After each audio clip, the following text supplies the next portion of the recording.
Je ne peux presque pas mettre des mots dessus à quel point l'histoire que je m'apprête à vous raconter est vraiment horrible. Mais je peux vous dire que j'ai fait un petit aperçu de ce que ces pilotes ont vécu dans le simulateur. Et j'utilise tout ce que j'ai. Et cela m'a vraiment effrayé. C'est l'histoire du deuxième accident du Boeing 737 MAX. Restez à l'écoute.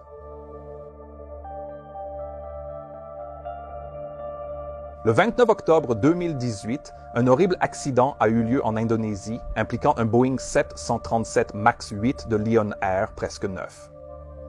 L'avion a disparu du radar seulement quelques minutes après le décollage et les pilotes ont réussi à transmettre des messages concernant des problèmes de contrôle de vol avant de plonger soudainement néant premier dans la mer de Java, tuant tout le monde à bord. Je viens de publier une vidéo d'1 heure expliquant en détail cet accident et je vous recommande vivement de la regarder avant celle-ci pour apprécier pleinement la gravité de l'histoire que je vais maintenant raconter. Au cours des semaines et des mois qui ont suivi l'accident du vol Lion Air 610, il y avait beaucoup de spéculations dans le monde de l'aviation. Une enquête d'accident complète prend normalement plusieurs années à terminer et même le rapport intérimaire, qui ne couvre qu'un aperçu basique de l'accident, peut prendre plusieurs mois avant d'être publié. Cela signifie que les parties impliquées, la compagnie aérienne, les autorités de l'aviation et le constructeur de l'avion, ont une certaine marge pour former un récit public autour de l'accident avec l'aide de la presse, qui veut naturellement toujours des réponses immédiates sur ce qui aurait pu se passer. Boeing, qui venait alors de lancer le Boeing 737 MAX sur le marché, a donc été très proactif pendant ces premières semaines. Dès le 6 novembre, une semaine après l'accident, Boeing a publié un bulletin des opérations d'équipage de vol visant à clarifier quoi faire dans le cas où le trim du stabilisateur commencerait soudainement et sans commande à piquer du nez. Il expliquait que ce piquer du nez pourrait être activé, par exemple, par un capteur d'angle d'attaque défectueux et que le réglage pourrait alors durer jusqu'à 10 secondes. Ce bulletin a été envoyé à toutes les compagnies aériennes qui exploitaient ce type d'appareil et il soulignait en gras que cette panne ne pouvait se produire que pendant un vol manuel.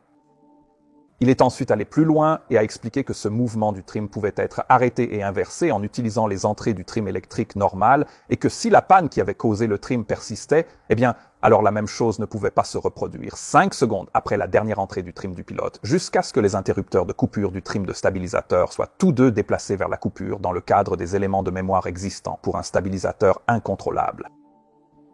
Maintenant, ce bulletin va être extrêmement important pour cette histoire, donc je veux à nouveau attirer votre attention sur le libellé qu'il contient.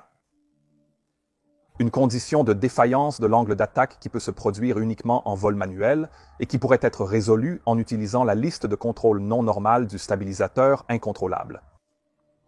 Vers le moment où ce bulletin a été publié, des informations provenant de l'enquête en cours sur Lion Air sont également entrées dans le domaine public et elles ont montré que plusieurs erreurs avaient été commises par l'équipage en service.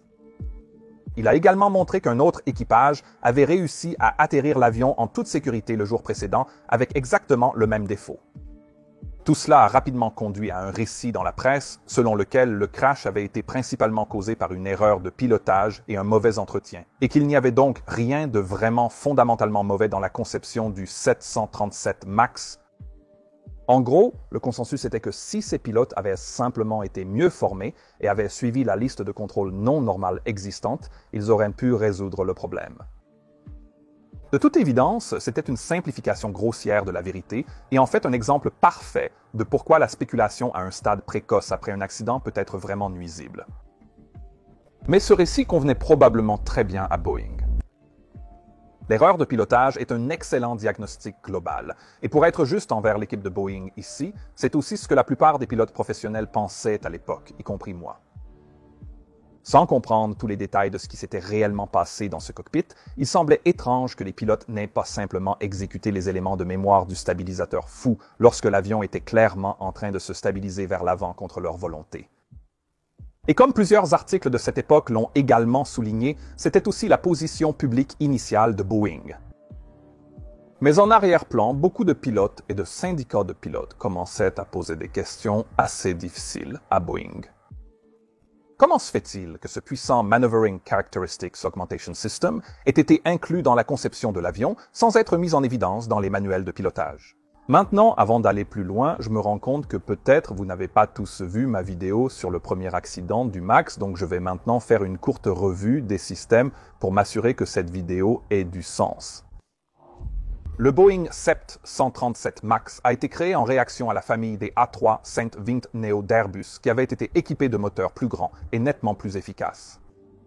Mais le problème pour Boeing était que le 737 était beaucoup plus bas, plus près du sol et donc beaucoup plus difficile à équiper de moteurs similaires plus grands. Maintenant, certains d'entre vous pourraient se demander pourquoi ne pas rendre le train d'atterrissage un peu plus grand, et c'est une bonne question. En fait, les plus grandes versions du MAX ont effectivement un train d'atterrissage légèrement plus grand, mais la difficulté technique à réaliser cela, tout en les faisant toujours rentrer dans le même puits de roue, était extrêmement élevée. Et en plus de cela, la famille des Boeing 737 est également certifiée avec des sorties de secours sur l'aile sans toboggan, puisqu'elle est si proche du sol. Il ne peut donc tout simplement pas être rendu beaucoup plus haut sans apporter d'autres modifications sérieuses à la conception. Au lieu de cela, les ingénieurs de Boeing ont résolu ce problème en installant les moteurs plus grands CFM Leading Edge Aviation Propulsion, One Bravo plus à l'avant et légèrement plus haut que sur la version précédente, le 737 Next Generation. Mais cela a alors causé de nouveaux problèmes. Il s'est rapidement avéré que ces moteurs plus grands avec leur capot légèrement aplati pouvaient, dans certaines circonstances, commencer à produire un tout petit peu de portance qui agirait autour de l'axe de tangage de l'avion. Donc, s'il était piloté à des angles d'attaque élevés, cet élan signifiait alors que le MAX ne se comporterait pas exactement comme l'ancien NG l'avait fait, et cela n'était tout simplement pas acceptable. Pour contrer cela, les ingénieurs de Boeing ont ajouté un logiciel au système de compensation de vitesse existant du MAX qui ne commencerait à ajuster le stabilisateur horizontal dans une direction n'est bas que pendant un certain temps, uniquement dans ces circonstances très spécifiques où l'avion était piloté manuellement avec un angle d'attaque élevé et les volets relevés. Cela contrerait l'élan du nez vers le haut provenant des moteurs et simulerait essentiellement la sensation du vieux 737. Juste assez pour permettre aux pilotes de cette variante précédente de piloter le MAX sans aucune formation sur simulateur. Le problème était cependant que pendant le développement du MAX, Boeing avait fait plusieurs hypothèses sur la manière dont les pilotes réagiraient à ce nouveau système s'il commençait à mal fonctionner et à ajuster vers l'avant de manière erronée. Les ingénieurs avaient supposé que les pilotes sentiraient instinctivement que l'avion sortait de son équilibre et réagirait donc en environ 3 secondes en tirant sur leurs manches pour maintenir l'avion à niveau. Ils activeraient ensuite rapidement un trim opposé en utilisant leurs interrupteurs de trim manuels, annulant ainsi efficacement l'effet du système d'augmentation des caractéristiques de manœuvre, The Maneuvering Characteristics Augmentation System. De plus, on supposait également que si la défaillance qui avait provoqué l'activation du Maneuvering Characteristics Augmentation System persistait, eh bien, les pilotes reconnaîtraient alors que le stabilisateur agissait de manière étrange et passeraient donc en revue les éléments mémorisés pour un stabilisateur incontrôlable, ce qui empêcherait le système de continuer à ajuster. Maintenant, tout cela semblait bon en théorie. Et si les pilotes réagissaient effectivement de cette manière, alors l'évaluation de la menace du système le classerait comme majeur, ce qui n'était pas si mal, et lui permettait donc de ne dépendre que d'un seul capteur. Et cette catégorisation signifierait également que Boeing n'était pas obligé de faire ce qu'on appelle une analyse d'arbre de défaillance, qui est une étude plus approfondie de la manière dont cette défaillance particulière pourrait être combinée avec d'autres défaillances et comment cela pourrait potentiellement affecter l'équipage. Pendant le développement du MAX, l'autorité du Maneuvering Characteristics Augmentation System sur le stabilisateur horizontal a également été progressivement augmenté en fonction des retours des pilotes d'essai de Boeing. Mais ce fait n'avait pas été correctement communiqué ou compris par la Federal Aviation Administration, qui était en réalité en charge de la certification.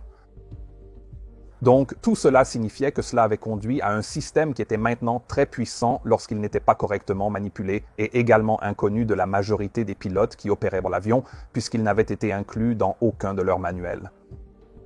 En plus de cela, il s'est également avéré que si le Maneuvering Characteristics Augmentation System était activé par erreur suite à une défaillance du capteur d'angle d'attaque, ces petites sondes en forme d'aile sur le côté de l'avion pour mesurer l'angle de l'avion par rapport à l'air qui arrive, Alors son activation serait combinée à toute une série d'autres défaillances qui pourraient distraire les pilotes de la gestion du Maneuvering Characteristics Augmentation System, ce qui rendait en gros l'hypothèse de la réaction des pilotes à la défaillance nulle et non avenue. Mais comme je l'ai dit, personne n'a vraiment compris cela après l'accident de Lion Air, bien que certains pilotes aient eu de sérieuses questions pour Boeing. Et l'un d'entre eux était un pilote de direction très expérimenté chez Ethiopian Airlines, un autre client précoce du MAX. Après avoir assisté à la réunion virtuelle de Boeing sur le Maneuvering Characteristics Augmentation System en novembre 2018, il a envoyé un courriel à son représentant Boeing avec quelques questions très pertinentes. Et parce qu'elles sont si pertinentes par rapport à ce qui allait si vite se produire, je vais maintenant vous les lire. Sa première question était, selon la réunion, il n'y avait aucun problème avec le système Maneuvering Characteristics Augmentation System au moment de l'accident, sauf qu'il a été déclenché au mauvais moment pendant le vol en raison d'une seule donnée erronée d'angle d'attaque. Mais alors, pourquoi le système est-il conçu de telle manière qu'il fonctionne en fonction d'une seule source de données, surtout lorsqu'il a de telles conséquences graves, au lieu d'interroger les données d'autres capteurs d'angle d'attaque? Il a ensuite ajouté que tout pilote de compétences moyennes confronté à plusieurs défaillances, comme dans ce cas, réagirait aux anomalies en fonction de leur ordre d'urgence, en commençant par le secoueur de manche. Actuellement, toute la formation simulée nécessite, dès l'activation initiale d'un secoueur de manche, de réagir pour freiner un décrochage réel imminent. Il est cependant évident que tous les avertissements de décrochage ne sont pas vrais, comme ce fut le cas avec le Lion Air 737 MAX impliqué dans l'accident. Mais une fois qu'un pilote a identifié un secoueur de manche comme une nuisance, la prochaine chose qu'il ferait est les éléments de mémoire de vitesse aérienne non fiables, pas la liste de contrôle du stabilisateur incontrôlable. Car la liste de contrôle de vitesse aérienne non fiable considère un secoueur de manche gênant comme une indication de vitesse aérienne non fiable. On ne peut pas s'attendre à ce qu'un pilote mette les interrupteurs du trim en coupure avant de s'occuper des procédures ci-dessus, à moins qu'il n'y ait une orientation claire ou une procédure de manuel de référence rapide traitant d'un tel scénario. Et enfin, il a dit, la troisième question concerne la liste de contrôle du stabilisateur de piste recommandé par le bulletin EMI concernant le Maneuvering Characteristics Augmentation System. Cette liste de contrôle ordonne au pilote de mettre les interrupteurs du trim de stabilisation en coupure seulement si la perte de contrôle continue après la déconnexion du pilote automatique. Et ce n'est pas le cas avec le Maneuvering Characteristics Augmentation System. Le Maneuvering Characteristics Augmentation System ne règle pas constamment vers le bas. Selon le bulletin, il interrompt le réglage du trim pendant 5 secondes si les interrupteurs de trim de la colonne de contrôle sont positionnés dans le sens opposé. Et cela exclura la tentative de catégoriser le dysfonctionnement comme un stabilisateur incontrôlable et par implication l'utilisation de cette liste de contrôle. Alors, quelle est la délimitation entre un fonctionnement normal du Maneuvering Characteristics Augmentation System et le stabilisateur incontrôlable? Maintenant, comme vous pouvez le voir, ce sont toutes des questions très valides d'un pilote qui était préoccupé par l'instruction correcte de ses collègues. Surtout sa troisième question qui soulignait que le Maneuvering Characteristics Augmentation System ne se comportait pas comme un stabilisateur incontrôlable, comme décrit dans le Quick Reference Handbook, était extrêmement importante. Alors, que pensez-vous que Boeing lui a répondu? Eh bien, selon le New York Times de l'époque, cet email a déclenché une série de discussions internes chez Boeing sur ce qu'il pouvait dire ou non, puisque l'accident de Lion Air faisait toujours l'objet d'une enquête. Dans la réponse qui a finalement été renvoyée, Boeing a totalement refusé de répondre aux 2 premières questions, citant l'enquête en cours. Et en réponse à la troisième, ils ont essentiellement réitéré les informations du bulletin d'équipage qui avait déjà été envoyé quelques semaines plus tôt, disant que dans toutes les phases de vol manuel, on s'attend à ce que les équipages de vol utilisent les procédures de trim normales pour éliminer les forces de contrôle indésirables. Maintenant, je vous laisse décider si cette réponse était utile ou non, et nous ne pourrons bien sûr jamais vraiment savoir si une meilleure orientation ici aurait eu un impact sur ce qui allait bientôt se passer. Mais je peux vous dire une chose, c'est que les enquêteurs du rapport final le pensaient certainement. Maintenant, j'arriverai très bientôt au vol réel, mais une autre chose dont je n'ai pas beaucoup parlé était le type de formation qui était offert aux pilotes qui allaient piloter le MAX. Une grande partie de la stratégie commerciale de Boeing autour de cette nouvelle variante était que les clients existants du 737 devaient être en mesure de faire passer leurs pilotes sur le MAX sans aucune formation sur simulateur. Vous voyez, programmer des pilotes pour une formation sur simulateur, même si ce n'est que pour quelques heures, est un cauchemar logistique qui nécessite de les retirer du tableau de service, de les transporter vers un centre de simulation et parfois aussi de leur fournir des hôtels et des repas.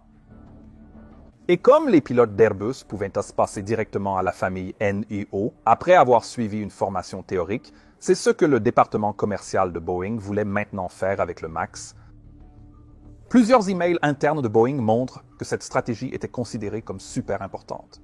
Cette mesure est considérée comme cruciale au point de surpasser certaines demandes directes de formation sur simulateur des compagnies aériennes pour leurs pilotes afin d'éviter de créer des précédents dangereux pour d'autres transporteurs et les autorités de l'aviation à suivre.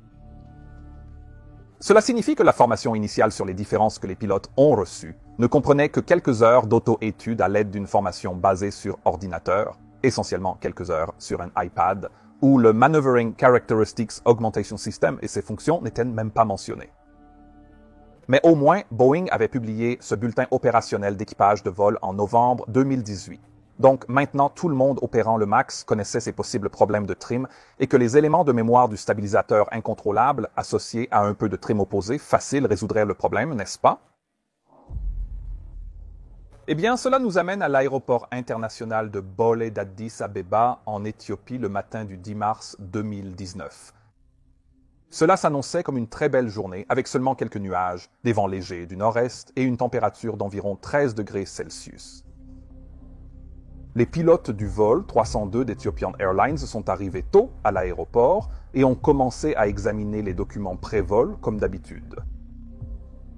Le vol allait les emmener vers Nairobi au Kenya, et en plus des 2 pilotes, 5 membres d'équipage de cabine et un officier de sécurité en vol étaient également prévus pour ce vol. Le temps et les NOTAM sur la route semblaient corrects, donc après avoir finalement demandé le carburant, les pilotes ont fait ce qu'ils ont toujours fait. Ils se sont rendus auprès de l'équipage de cabine et les ont informés de ce à quoi ils pouvaient s'attendre pour la journée ainsi que de toute demande spéciale qu'ils pourraient avoir. Le responsable du vol était un capitaine de 29 ans, le plus jeune de la compagnie à l'époque. Malgré son âge, il avait accumulé plus de 8100 heures de vol total, dont un peu plus de 4000 avaient été effectuées sur le 737NG, ainsi que 103 heures sur le MAX. Son dossier de formation était très bon avec seulement de bons retours de ses formateurs et collègues. Un pilote exceptionnel, ce qui explique probablement comment il est devenu capitaine à un jeune âge. Avec lui se trouvait un premier officier de 25 ans, mais il était nettement moins expérimenté. Il avait obtenu son diplôme de l'Académie de formation d'Ethiopian Airlines l'année précédente et n'avait été autorisé à voler sur la ligne qu'en décembre 2018, 3 mois avant les vols. Cela signifiait qu'il n'avait qu'un peu plus de 360 heures d'expérience totale, la grande majorité de ces 207 heures ayant été volées sur le MAX et toutes ces heures au cours des 90 derniers jours. Maintenant, je sais que certains de mes auditeurs américains seront surpris par cette faible expérience, mais c'est en fait assez courant en Europe et en Afrique, surtout si les pilotes ont été formés par les programmes de formation au vol approuvés par la compagnie aérienne elle-même. L'historique de formation du copilote montrait qu'il avait de bons résultats, sans remarques négatives. Maintenant, nous savons que ces 2 pilotes avaient lu le bulletin de Boeing qui avait été publié après le crash de Lion Air, et nous le savons parce que Ethiopian Airlines avait envoyé le bulletin à tous leurs pilotes et avait ensuite pu vérifier que tout le monde l'avait lu grâce à leurs systèmes informatiques. Ethiopian était et reste une compagnie aérienne très avancée et réputée, avec une bonne cote de sécurité et une excellente réputation pour la formation de l'équipage, l'entretien et la qualité globale. Ce qui est quelque chose que l'email que je vous ai montré auparavant, de l'un de leurs pilotes de direction, semble également confirmer. C'est en fait bon à se rappeler, car cela va à l'encontre de certaines des rhétoriques qui circulaient à l'époque concernant les compagnies aériennes impliquées. Après le briefing, l'équipage s'est dirigé ensemble vers l'avion qui les attendait sur l'aire de stationnement. C'était un Boeing 737 MAX 8, presque neuf, qui ce jour-là n'avait volé que pendant environ 4 mois, ce qui signifie qu'il n'avait que 1330 heures dans le fuselage. Il n'avait aucun problème technique en suspens, sauf que la prise de charge de l'iPad du capitaine ne fonctionnait pas correctement. Mais il s'avère que ces 4 premiers mois n'ont pas été sans problème. En décembre, certains pilotes avaient signalé qu'ils avaient observé des fluctuations erratiques temporaires de leurs indications d'altitude et de vitesse verticale et que l'avion avait également commencé à rouler sans raison lorsque le pilote automatique était engagé. Cela avait alors été minutieusement enquêté par le département d'ingénierie de l'Éthiopie, mais comme il s'agissait de problèmes temporaires et transitoires, il n'était pas clair s'ils avaient été en mesure de rectifier complètement les défauts. Dans tous les cas, ces problèmes n'étaient pas réapparus, mais d'autres problèmes, comme celui avec la prise de courant du côté du capitaine, ainsi qu'un problème de démarrage avec l'Auxiliary Power Unit, étaient apparus que 3 jours avant le vol. Maintenant, à l'exception du chargeur d'iPad, tous ces problèmes avaient alors été résolus, mais cela montrait que peut-être cet avion avait encore quelques problèmes électriques qui se cachaient après sa livraison. Aucun des pilotes ayant piloté l'avion la veille n'avait rencontré de problème. Le journal technique était donc relativement irréprochable. Lors de l'embarquement, les pilotes ont choisi le commandant comme pilote aux commandes pour le premier vol du jour et le premier officier comme pilote surveillant. Ainsi, le commandant a commencé par vérifier le journal technique, puis a commencé à préparer l'avion pendant que le premier officier sortait pour effectuer le tour d'inspection. Nous ne savons pas grand-chose sur le prévol, seulement qu'une fois que les 149 passagers ont embarqué, il y avait un total de 157 personnes à bord et que le poids et l'équilibre de l'avion étaient bien dans les limites. De plus, les pilotes avaient calculé que le réglage du trim pour le décollage devrait être de 5,6 unités, ce qui serait important, et ils avaient décidé d'utiliser la poussée maximale au décollage avec les volets à 5.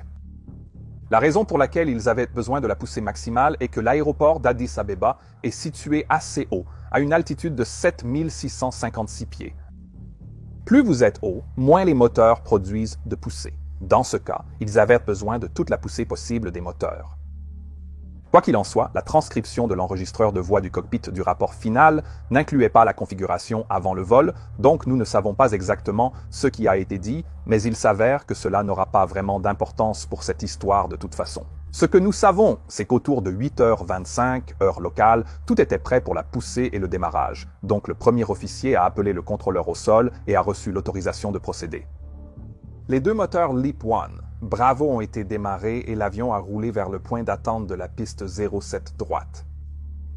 La checklist avant décollage a été exécutée conformément aux procédures standards.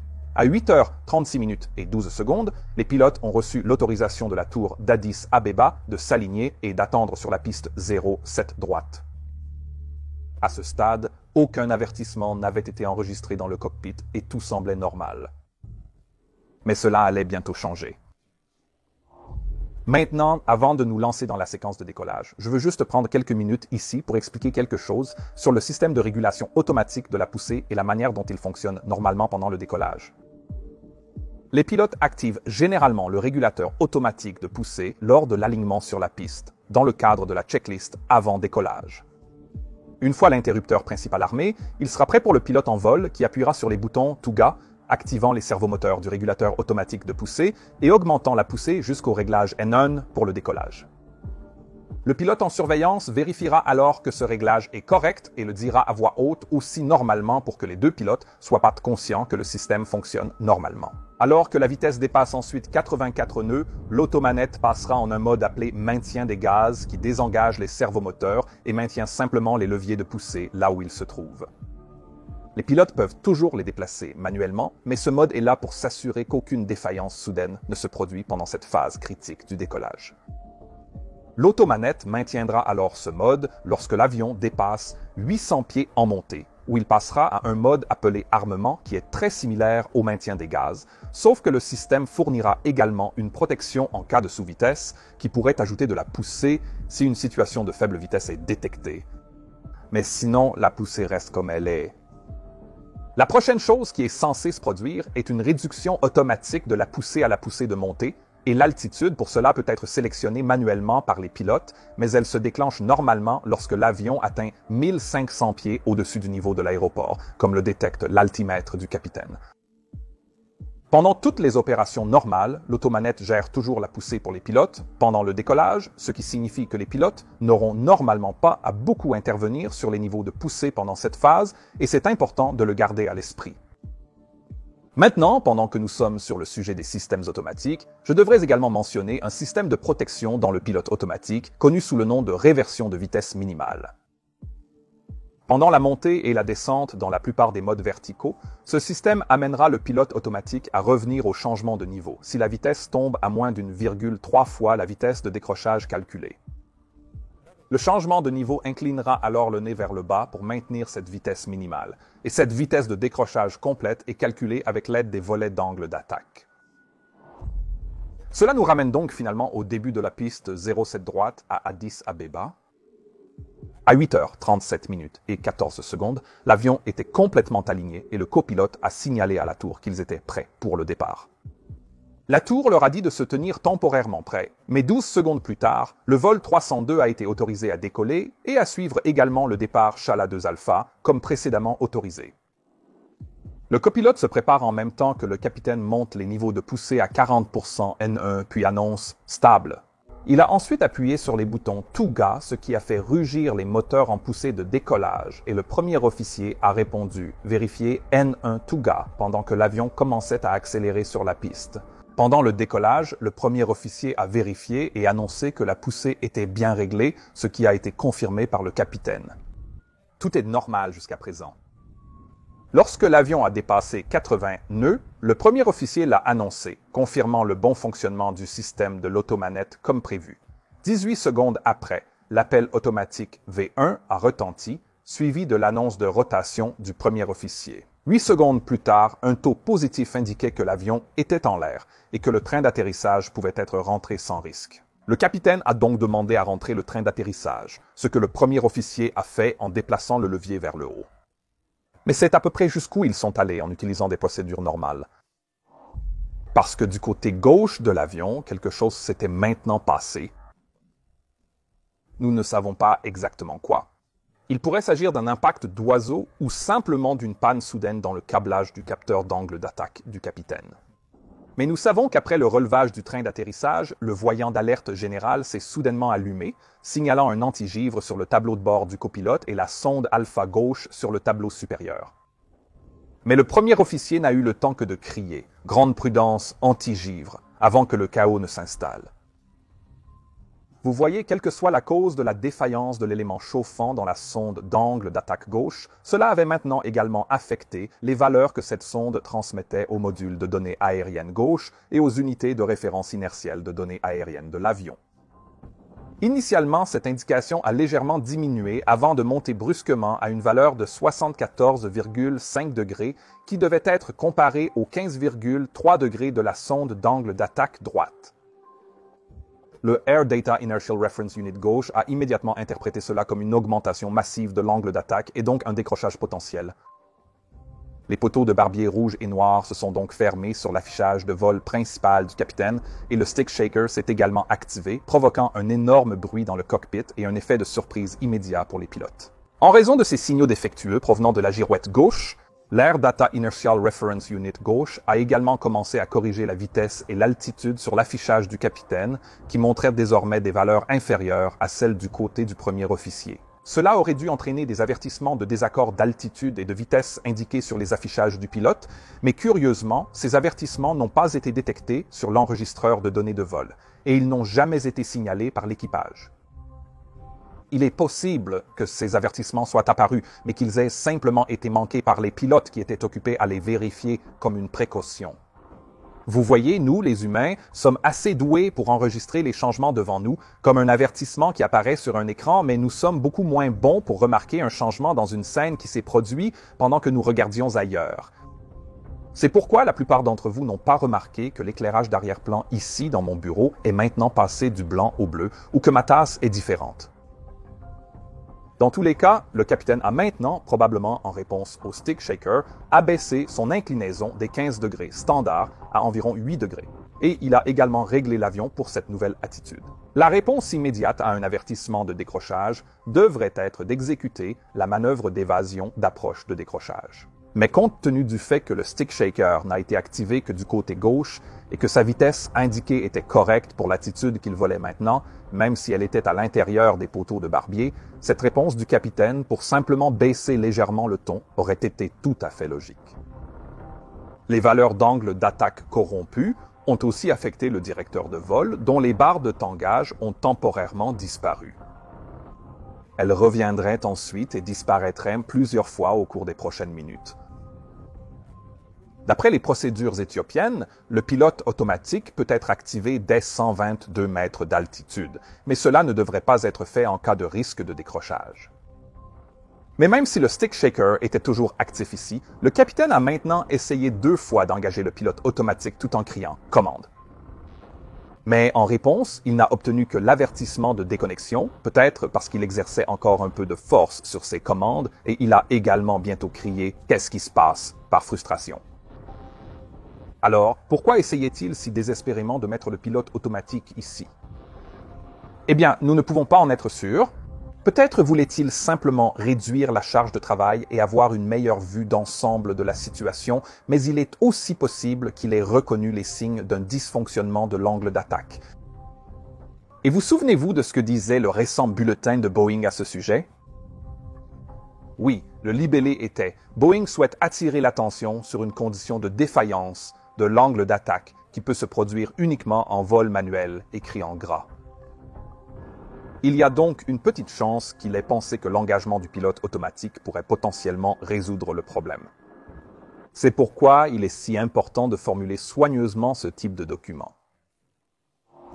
Quoi qu'il en soit, alors que l'avion continuait de monter à travers 400 pieds, le directeur de vol est soudainement revenu et les boutons LNAV et VNAV se sont illuminés.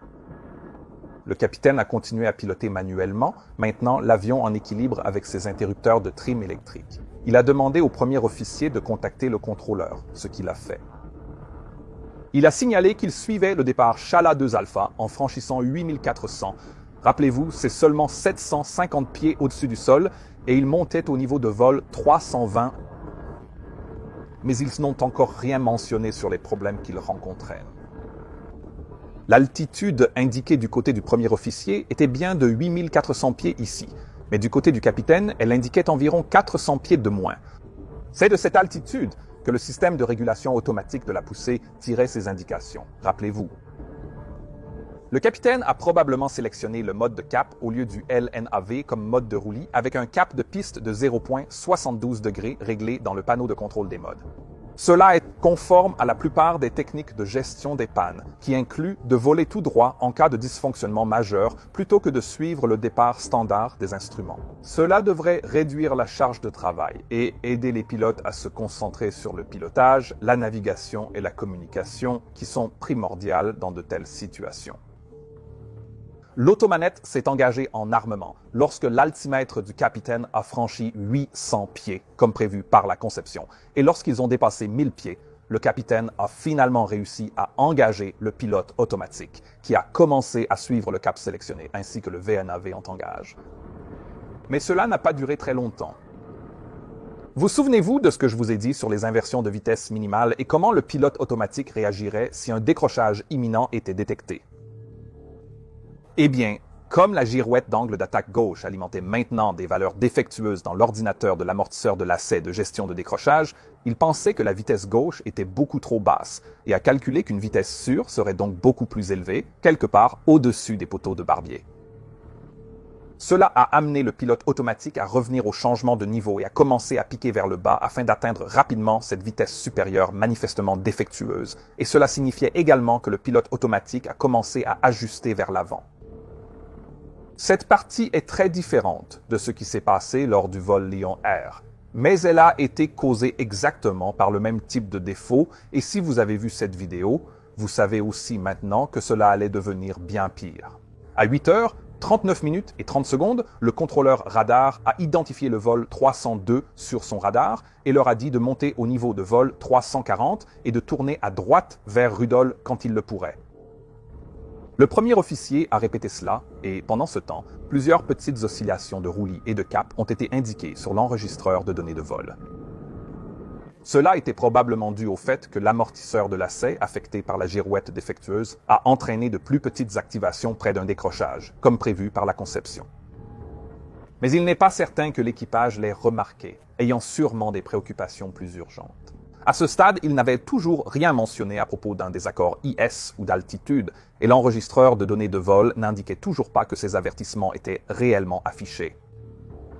Mais dans tous les cas, une activation du stick shaker, d'un côté, accompagnée d'une indication de poteau de barbier fou sur le primary flight display du capitaine, pourrait certainement être interprétée comme un vol avec une vitesse aérienne peu fiable. Mais cela n'a jamais été verbalisé, et je comprends un peu pourquoi. Le capitaine faisait face à une situation délicate. Comprendre un stick shaker, une vitesse aérienne possiblement erronée, et un pilote automatique au comportement anormal. Tout cela en même temps et toujours pendant la phase de décollage très précoce. C'était exactement le genre de situation où ces conseils sur la façon de prioriser plusieurs pannes causées par une girouette d'angle d'attaque défectueuse auraient été très utiles. Mais comme vous vous en souvenez sûrement, cela n'avait pas été fourni. Le capitaine a appuyé sur le changement de niveau et sélectionné 238 nœuds sur le panneau de contrôle du mode. Étant donné que la vitesse avait déjà dépassé les minimums de rétraction, il a aussi demandé au copilote de commencer à rentrer les volets, ce qui fut fait. Et le capitaine a ensuite commencé à tourner le cap vers la droite sur un cap de 197 degrés, probablement pour essayer de suivre l'autorisation qu'il venait de recevoir. Mais il semble ensuite avoir changé d'avis. Il a demandé au premier officier d'informer le contrôleur de leur incapacité et de demander s'il pouvait poursuivre sur la direction de la piste. Encore une fois, une chose très intelligente à faire. Mais le premier officier n'a pas immédiatement répondu à cette demande. Peut-être à cause du niveau de bruit élevé causé par le shaker de manche et la vitesse de l'air qui augmente rapidement. Nous ne savons pas.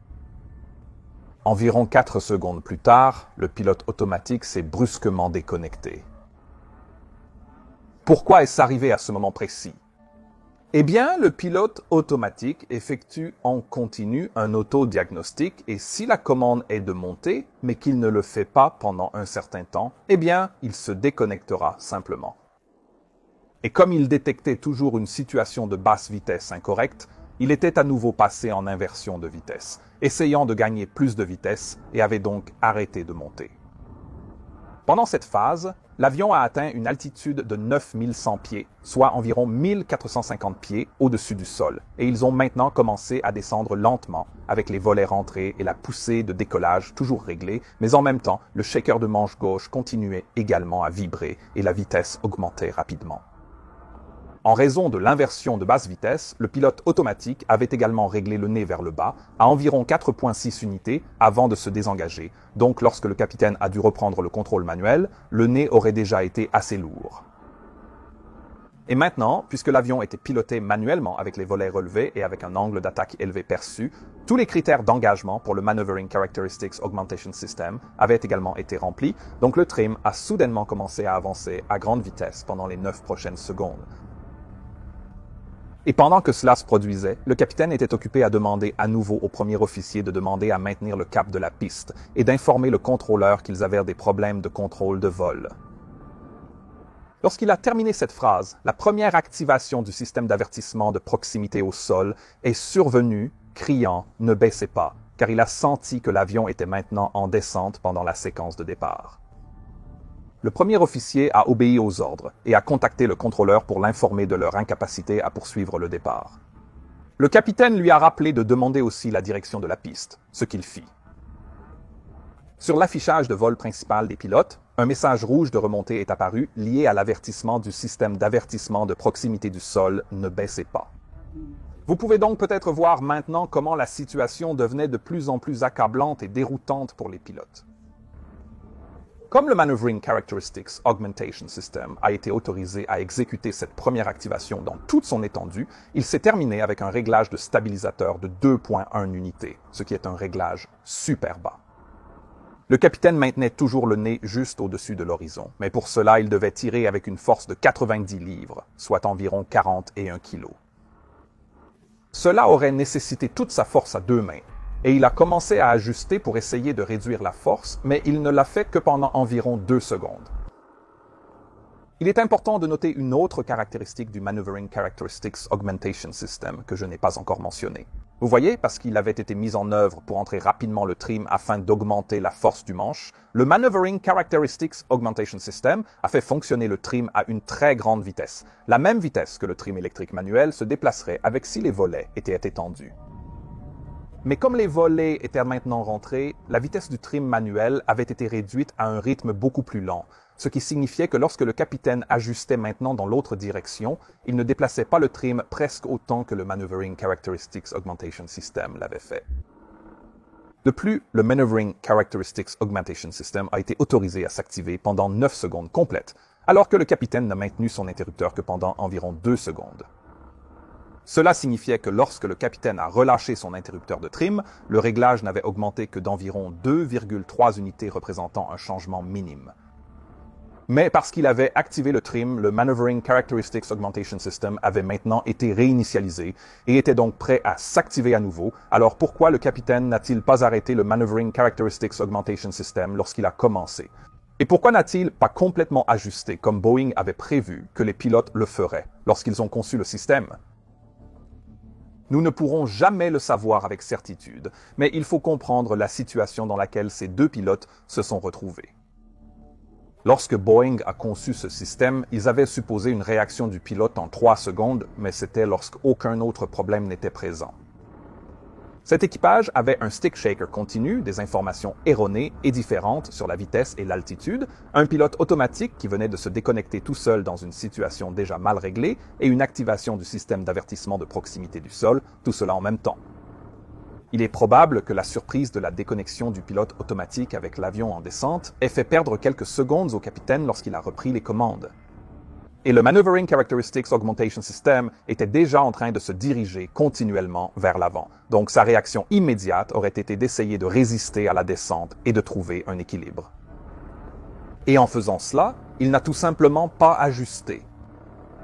La force qu'il a dû appliquer a continué à s'aggraver et augmenter avec le changement de réglage. Donc, trouver le bon angle aurait été extrêmement difficile et il n'aurait jamais ressenti ce genre de force dans les commandes auparavant, même pas dans le simulateur.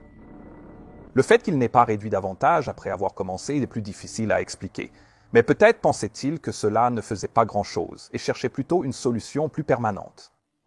Le contrôleur a autorisé l'avion à poursuivre sa route pendant que le capitaine annonçait la vitesse de rentrée des volets.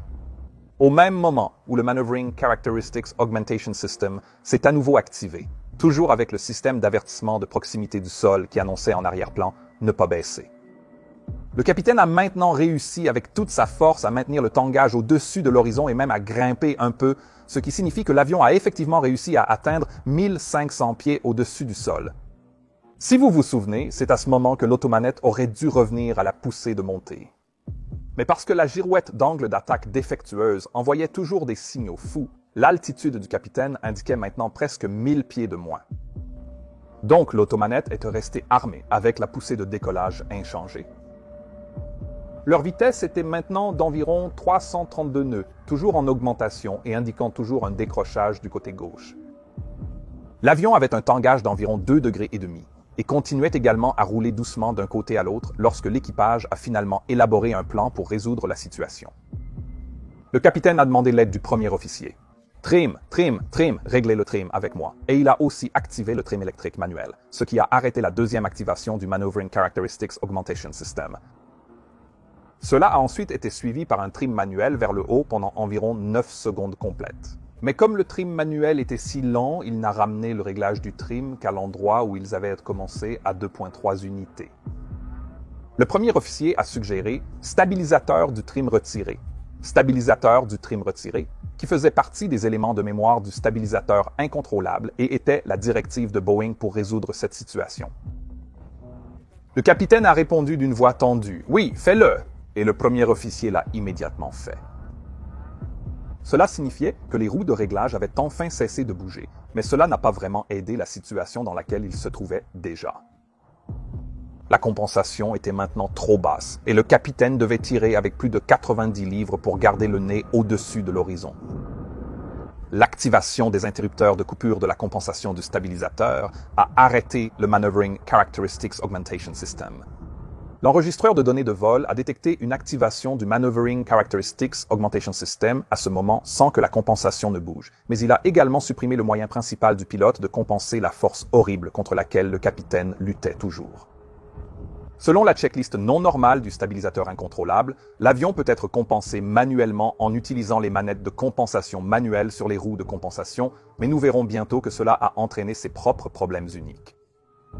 Dès 8h40 et 44 secondes, le capitaine a demandé l'aide du premier officier, tire vers le haut, ce qu'il a fait, et il lui a aussi demandé d'informer le contrôleur de leurs problèmes de contrôle de vol et de maintenir 14 000 pieds, le temps de résoudre leurs problèmes. Le contrôleur a vite approuvé et demandé leurs intentions, mais le premier officier a juste dit qu'il le rappellerait, ce qui était approprié ici. La trajectoire de vol pendant ce temps était erratique, avec l'avion qui montait presque à 7 degrés lorsque les deux pilotes tiraient sur les commandes, provoquant une montée d'environ 4400 pieds par minute, puis descendait à environ moins 2 degrés lorsque le premier officier faisait autre chose, provoquant une descente de 2500 pieds par minute. 14 000 pieds ont maintenant été réglés sur le panneau de contrôle du mode et peu de temps après, le claqueur de survitesse s'est activé, ce qui a déclenché l'appel du capitaine et du premier officier pour réduire la vitesse. L'avion avait maintenant dépassé la vitesse indiquée maximale certifiée de 340 nœuds, mais aucun des pilotes n'a réduit la poussée, ce qui peut sembler un peu étrange. Mais vous devez vous rappeler qu'à ce stade, les deux pilotes tiraient probablement avec presque toute leur force sur le manche juste pour essayer de garder le nez au-dessus de l'horizon. Plus la vitesse augmentait, plus le stabilisateur aurait été efficace, et plus de force aurait été nécessaire pour maintenir le nez en l'air, et en plus de cela, le fait de ramener la poussée aurait également provoqué un mouvement de tangage vers le bas, car les moteurs étaient montés sous les ailes, et donc la poussée aidait réellement à maintenir le nez en l'air. Le capitaine, de plus en plus désespéré, a crié « Le trim est-il fonctionnel ?» Le premier officier a répondu qu'il ne fonctionnait pas. « Devrais-je essayer en manuel ?» À quoi le capitaine a répondu « Essayez !» Mais là, nous touchons à un détail vraiment diabolique. Comme je l'ai dit auparavant, le stabilisateur était maintenant soumis à des forces aérodynamiques vraiment extrêmes. Et pour que le premier officier puisse le bouger, il devrait maintenant utiliser la force musculaire pour forcer la roue de trim à tourner à l'aide des poignées de trim sur sa roue de trim et peut-être aussi sur celle du capitaine. Ce mouvement serait ensuite transféré par des câbles à l'arrière, où il commencerait à tourner la vis sans fin pour activer le stabilisateur et abaisser son bord d'attaque. Mais en même temps, le capitaine tirait en arrière sur sa colonne de contrôle, ce qui déviait les ascenseurs à l'arrière du stabilisateur vers le haut. Cela a créé un énorme élan autour du point de pivot du stabilisateur, contrant la direction dans laquelle le premier officier devait le régler. Donc, pendant que le premier officier déployait la poignée de réglage et tirait de toutes ses forces, la roue n'a probablement pas bougé d'un pouce. On aurait eu l'impression qu'elle était complètement gelée. Cet effet n'était enseigné dans aucun simulateur, et il n'était même pas correctement mis en évidence dans le manuel de formation de l'équipage de pilotage. Il s'avère qu'il existait en fait un moyen d'atténuer ce problème appelé la manœuvre de montagne russe, où le pilote en vol pouvait momentanément relâcher la pression arrière sur les commandes, ce qui enlèverait alors l'élan aérodynamique pendant un court instant, pendant lequel le réglage serait possible, et le pilote en vol serait alors capable de tirer à nouveau seulement pour répéter la manœuvre plus tard, d'où l'expression de montagne russe. Mais cette manœuvre n'était décrite que dans les manuels pour les anciens 737, 200 et nulle part ailleurs. Et dans tous les cas, la probabilité que ces pilotes paniqués parviennent à comprendre cela et qu'à une altitude de 1500 pieds au-dessus du sol, ils soient prêts à laisser l'avion piquer du nez était totalement exclue. J'ai en fait essayé un scénario similaire dans un simulateur de 737, NG en 2019, et même si ces forces n'étaient pas calibrées exactement pour simuler les mêmes conditions, nous n'avions absolument aucune chance de bouger le trim. J'ai dû demander à l'instructeur d'arrêter le simulateur avant de perdre le contrôle. C'était assez effrayant, même dans un simulateur. Johan, appuie sur le bouton rouge. Appuie sur le bouton rouge maintenant. Et en plus de tout cela, je devrais également mentionner que pour que cet équipage puisse complètement équilibrer les forces qu'il ressentait, le premier officier aurait dû tourner la roue de compensation non pas une fois, mais environ 40 rotations complètes, car chaque unité de compensation nécessite environ 15 tours. Face à ce qu'il percevait comme une roue de compensation bloquée, le premier officier a crié « Ça ne fonctionne pas ». Le capitaine a répondu « D'accord, reste avec moi », faisant probablement référence à l'aide demandée pour le tangage. Il a ensuite répété cette phrase plusieurs fois de suite. Autour d'ici, on peut clairement entendre les bruits tendus des pilotes alors qu'ils luttaient pour maintenir le nez en l'air et le capitaine a réitéré qu'il devait amener l'avion à 14 000 pieds. Il a ensuite demandé au premier officier de solliciter des vecteurs de retour vers l'aéroport, ce qu'il fit. Le contrôleur a répondu et leur a demandé de confirmer qu'il voulait revenir et atterrir, et ici vous pouvez entendre le capitaine crier « En attente, en attente, en attente » en arrière-plan.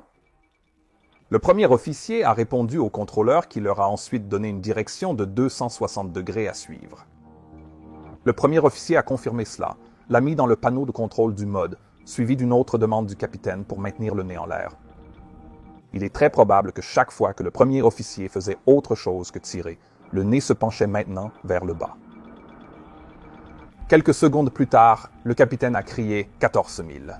D'accord, qu'est-ce que c'est? Une alerte principale? Dans une tentative apparente de résoudre certains problèmes ici, quelque chose qu'il n'avait vraiment pas eu le temps de faire jusqu'à ce point. Souvenez-vous, ce vol n'avait débuté que depuis 4 minutes.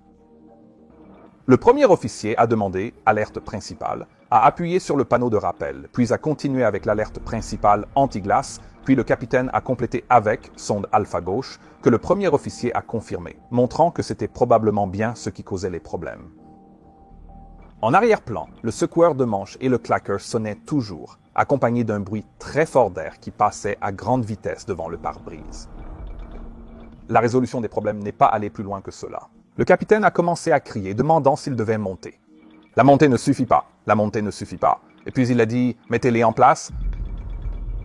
Il faisait référence aux interrupteurs de coupure de trim de stabilisateurs, désactivés plus tôt dans le cadre des éléments de mémoire de stabilisateurs incontrôlables.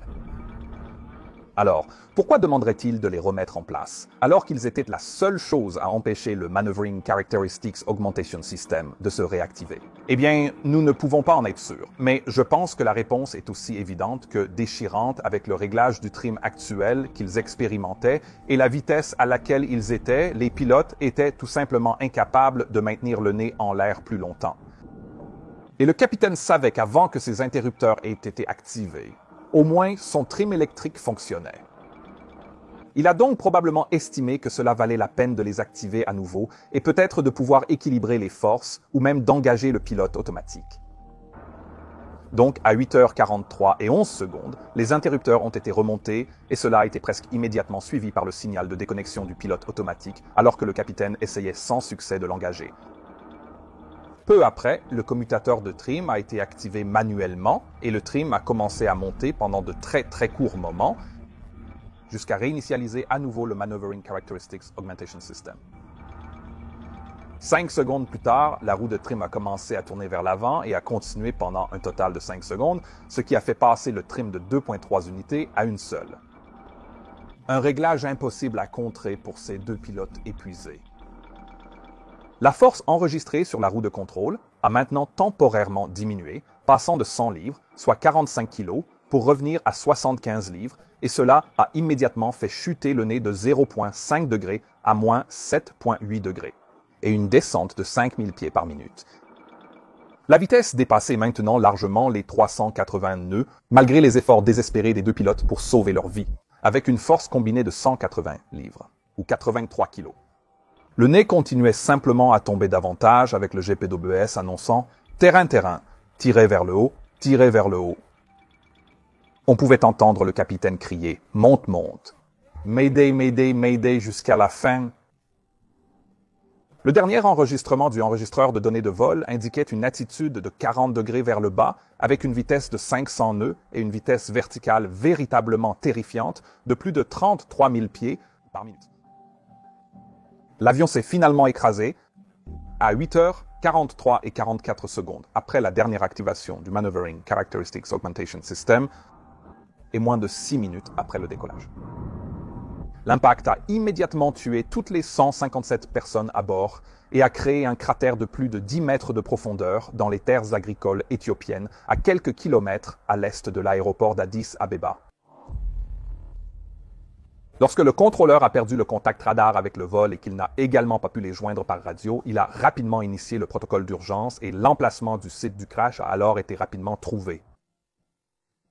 La nouvelle du deuxième crash d'un Boeing 737 MAX a rapidement fait le tour du monde, choquant profondément la communauté aéronautique. Je me rappelle clairement où j'étais quand j'ai appris ce qui est arrivé. Peu après la récupération des enregistreurs de vol, les enquêteurs ont constaté que l'accident était étrangement similaire au crash précédent de Lion Air, à la différence que l'équipage avait, au moins temporairement, suivi le bulletin de Boeing et utilisé les interrupteurs de coupure de trim du stabilisateur. Cela a amené les autorités éthiopiennes le 11 mars à immobiliser immédiatement tous les avions Boeing 737 MAX, et cela a ensuite été suivi par les autorités chinoises, indonésiennes et européennes qui ont fait de même le 12 mars, puis la Federal Aviation Administration le 13, rapidement suivi par le reste du monde. Le rapport final est finalement arrivé avec 88 conclusions différentes et toute une série de recommandations de sécurité différentes. Mais pour résumer, le Boeing 737 MAX a été certifié avec un système qui était, et je cite mon ami Bjorn ici, comme un tigre dans une pièce sombre dont vous pourriez l'éviter, mais son attaque pourrait être mortelle. Il a été constaté que la Federal Aviation Administration avait délégué trop de ses responsabilités à ses représentants de l'organisation délégataire autorisée essentiellement des employés de Boeing, qui étaient des représentants de la Federal Aviation Administration et avaient donc manqué le risque que le Maneuvering Characteristics Augmentation System avait posé. Boeing n'avait évidemment absolument pas prévu que cela se produise, mais une combinaison de pression commerciale pour mettre l'avion sur le marché et d'actions visant à éviter la formation des pilotes à presque tout prix avait finalement permis à ce système et à sa puissance de passer entre les mailles du filet et de finir plus puissant que prévu, tout en dépendant d'un seul et unique capteur. Mais voici où nous arrivons à l'aspect positif de cette histoire, quelque chose que je pense a été complètement négligé par toute la couverture médiatique et même par le documentaire Netflix qui a également essayé d'expliquer cette histoire. Vous voyez, Boeing et la Federal Aviation Administration ont travaillé sans relâche pendant les 2 années suivantes pour rectifier chaque détail du 737 MAX que les enquêtes avaient mis en évidence. Et lorsque l'avion a finalement été remis en service commercial, le Maneuvering Characteristics Augmentation System était toujours là, mais il était maintenant contraint à être ce petit chat en cage qu'il aurait toujours dû être, et non le tigre qu'il était devenu. Tous les pilotes doivent maintenant suivre une formation sur simulateur avant de piloter le MAX qui comprend la gestion d'une vitesse aérienne peu fiable, d'un stabilisateur et d'agitateurs de manches défectueux, ainsi qu'une démonstration détaillée du Maneuvering Characteristics Augmentation System. Maintenant, mon ami Ben et moi avons en fait juste créé ce cours de différence en complément de notre cours virtuel sur le 737 que je vais lier ici en dessous, alors jetez-y un coup d'œil si vous êtes curieux. Et le Maneuvering Characteristics Augmentation System lui-même est maintenant également connecté à 2 volets d'angle d'attaque et ne peut s'activer qu'une seule fois en toutes circonstances et jamais se réinitialiser. S'il a effectivement été activé, ou si une défaillance dans le système est détectée, il restera alors inopérant pour le reste du vol. Et ce seul fait est une preuve claire que le MAX n'a pas vraiment besoin de ce système pour voler en toute sécurité. De nombreuses autres améliorations et mises à niveau ont également été ajoutées à la conception, y compris l'avertissement de désaccord d'angle d'attaque que j'ai mentionné dans l'épisode précédent. En somme, le MAX est probablement devenu l'un des avions les plus minutieusement vérifiés de l'histoire en raison de tous ces événements. Y aura-t-il d'autres problèmes? Peut-être, mais j'ai moi-même piloté cet avion après sa recertification et j'ai été vraiment impressionné par lui. Est-ce que j'y voyagerai en tant que passager maintenant? Absolument. Boeing a également finalement reconnu sa responsabilité et en 2021, ils sont parvenus à un accord avec le département de la justice des États-Unis pour payer environ 2 milliards 500 millions de dollars d'amendes et d'indemnités aux familles des victimes, ainsi qu'à leurs clients des compagnies aériennes. Cette épreuve a ébranlé le constructeur aéronautique américain jusqu'à son noyau, et les répercussions de ces 2 accidents affectent toujours Boeing aujourd'hui. C'est quelque chose que je suis de près sur ma chaîne sœur Mentor Now, que vous devriez absolument consulter. Maintenant, j'espère que ces 2 vidéos ont rendu l'histoire des accidents du Boeing 737 MAX plus claire, et si vous aimez la façon dont je l'ai expliqué, alors veuillez envisager de vous abonner. Vous pouvez également soutenir mon travail et même voir ma prochaine vidéo avant tout le monde en rejoignant mon équipe Patreon en utilisant le lien ici dessous.